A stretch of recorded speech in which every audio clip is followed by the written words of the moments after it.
So today I'm talking about schools, and school is out in June and things to do with your youth. Well, as you know, school is winding down, kids are on the streets and they're going to have nothing to do.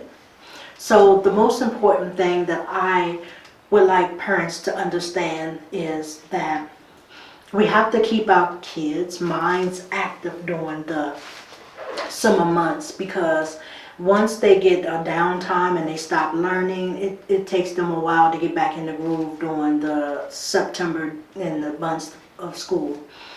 So reading every day for at least an hour, that would be very helpful for your kids to stay in the practice of reading something, getting to obtain something. And maybe when they read, ask them what did they read, or even write a little small essay about the things that they have read and what did they learn about the book that they did read that day.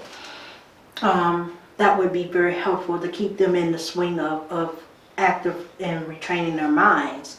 During the summer, AMC has a $4 package where a youth can go to the movie theaters and they can get popcorn and a small drink for $4. So if you know a youth who likes to go to the movies and see a movie, they have a $4 package that they can go and see in a movie and during the summer, all the way until September the 1st. Also, they have a reading program at the library. Majority of the Pierce County libraries, so the reading program is what you do is you read 7 books within a week and you get a prize, and the prize and a treat. And then if at the end of the summer, if you read if you read 52 books within the whole summer program and you read 7 books each week, then you can get a gift card for, I don't remember the amount of the gift card, but you can get a gift card and then you get a big box of books and some other treats that go along with it. So the reading program at the library is very helpful and useful, and you could take your kids there, pick up a little slip, and they can do those things. Also, there's an organization called Stand for Children. They have a reading program. They also have reading books. They have treats. They have stickers, and they have pens and pencils, coloring books, and different things that they do. And they have a reading program that they also do during the summer. And they meet at different libraries all around Pierce County and Seattle to do different things. So each time they meet, there's a different theme. So you're going around the world with them, and it's a different thing, and it's a way for your child to learn different cultures, different food from that culture, because when they feed you the food from whatever theme or the country that they're talking about and reading. And your child gets to read a book, and they get to read a book to them.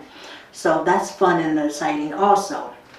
And then there is Meals in the Park. Different locations. You can go on the website and look at the Tacoma School website if you're in Tacoma, and they will show you exactly where the meal sites are for your meals for your child during that summer program. And then Seattle has a program also similar to that, and what they do is it's on the Seattle Schools website also. And you can look and see where the meal sites are for your youth that goes to that particular school and where it's located. Is it close by you? So those are something to think about doing during the school session. Another thing is that, school is out, but this is a time for you to get your strategy ready for summer when school does start back up again. Because when school's out, the kids are not learning. They're out, they're doing what they want to do, and they're like in the midst of things, and that's when the kids get into most trouble. So we have to keep them active and trying to get them involved into different things in the community, so they will not have so much time on their hands to get into anything. And, you know, with a parent trying to think about what they're going to do to keep their child active and their minds keep going and learning during the school months to get ready for the summer, to get back into school in September. You know, that is very hard. And I know parents have a full-time job with working, and then they have a full-time job trying to make sure that their kids are doing what they're supposed to do while they're at work and they're home during the summer break. So some of the things that I suggest, you know, like the Meals on Wheels and the school books, the summer books programs, and the libraries and the movies. You know, these are some of the things that you can do with your child, and send them to. Then there's Boys and Girls Clubs. There's also youth centers. There's the pools that are opening up. You can also, you know, send them there. They also have programs at the community centers that have pools, so they could do other arts and crafts and stuff like that. So those are some of the options that are available in the community, you know, that you could use. Another thing is, after summer is getting close and getting, you know, back to school, there's back to school giveaways. And I will talk about that a little bit later because I will be doing a back to school giveaway myself. So when that gets closer to that time, I will make sure that y'all have all the information that you need for going back to school. I like how you mentioned that you need to keep kids busy in the summer. So Dax, you know obviously that parents still work all summer long. And it's hard because I think sometimes, you know, we're exhausted because suddenly we have our kids for 6 to 8 hours more than we're used to. And I'm saying we, which is stupid because I homeschool, but that, you know what I'm saying. Parents in general. And I think we have to remember, don't we, that kids have a ton of energy. That's the whole point. We all say, oh, when I was young, I had so much energy. They've got all this energy. And I'm not saying it's not their fault if they get into trouble, but they're looking for something to do. They're just looking for something to do. And I like the suggestions that you have given us today. What are your feelings about if a parent is just like, there's no community centers, or I don't have the money and I can't find a free program? You know, what are your feelings about kids playing video games during the summer? Or, you know, do you think it's okay to allow your children more screen time, more electronics time during the summer? Or what would you suggest for parents that are like, Dax, I've got no extra money to put them into a paid program, and I can't find a single program that they're willing to do. What if you have some parents that are like, Dax, help us, we need some more suggestions? What would you tell them if they have a child that doesn't want to join any clubs, doesn't want to go to a community center, or they can't find a community center where it's not paid? If you can't find a community center that's in your area, or you can't find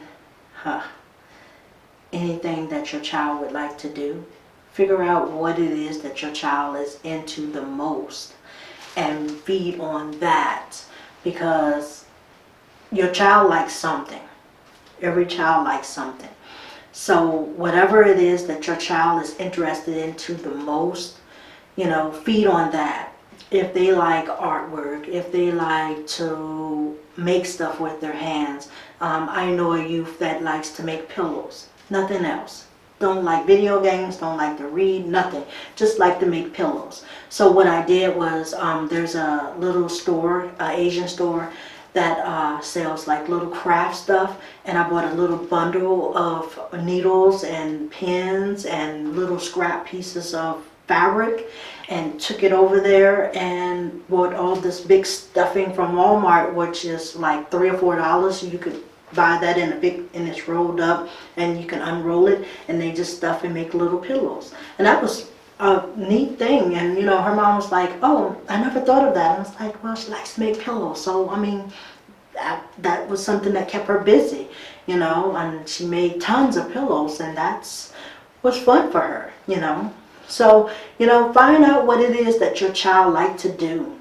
You know, they like to do something, but, you know, You just got to find out what it is, then work on getting them the tools that they need to do that. Because, you know, when they don't have anything to do, they will make a lot of chaos and trouble. So keeping their minds active, busy, and doing something will keep them out of trouble and keep them away from going to find something to get into trouble. It's easy to get in trouble, but it's hard as heck to get out of it. So that is my motto, is to stay away from trouble, try to keep myself busy, doing what I do, and then you don't have to worry about trouble, because trouble won't be with you because you're doing what you're supposed to be doing. Now, a lot of communities, especially a lot of the smaller towns, do seem nowadays to have things like a Dollar Tree or a dollar store type thing. And even though I think sometimes the games and things like that and maybe aren't the best quality, a lot of times they don't work. It's not. Right. I definitely don't get a toy or a game at the Dollar Tree and expect it to entertain a child. But they do have a lot of arts and crafts stuff there. They do. One of the other things they have there is an entire aisle of like school supplies and workbooks. How do you feel about a parent getting, you know, like academic type stuff, like workbooks, little math books or storybooks or spelling books, and having their child maybe have dedicated school time during the summer? Do you think that's too far? Do you think it would be helpful? What's your opinion? No, I think that having an academic time set during the summer to do academics, to make sure that they don't lose what they have already retained, would be great, because I have lots of workbooks, math books, spelling. Oh my God, I have tons of that stuff that I give youth, you know, during the summer, especially if I'm driving by and see a youth out, you know, doing different things. I do give those out periodically, you know, and parents, you know, y'all can do that too, you know. That way they won't lose what they have. They will learn more stuff, you know. I mean, even if the books are like a grade below, they still can learn something. There's always something in there that they can learn. So like the books at Dollar Tree, they do have the ones for math, the adding, subtracting. They even have one which I thought this was great. I saw one for algebra and I was like, huh. So I picked up a whole bunch of those little books and flashcards for algebra. I was like, wow, that's really neat, because I would have never thought to put it on a daggone flashcard, you know. And then they have the charts, the math charts and the ABC charts, and you know, especially for the young kids who are learning the ABCs, 1, 2, 3s and all that in the states and stuff. They have a big chart that they can use, and you can stick it on there like pin the tail on the donkey, but it's pin the state on the where the original state is, and then it has the capital, and you can pin the capital on the states. They have all these kinds of activities that kids can do to keep them entertained. So yeah, that's what works.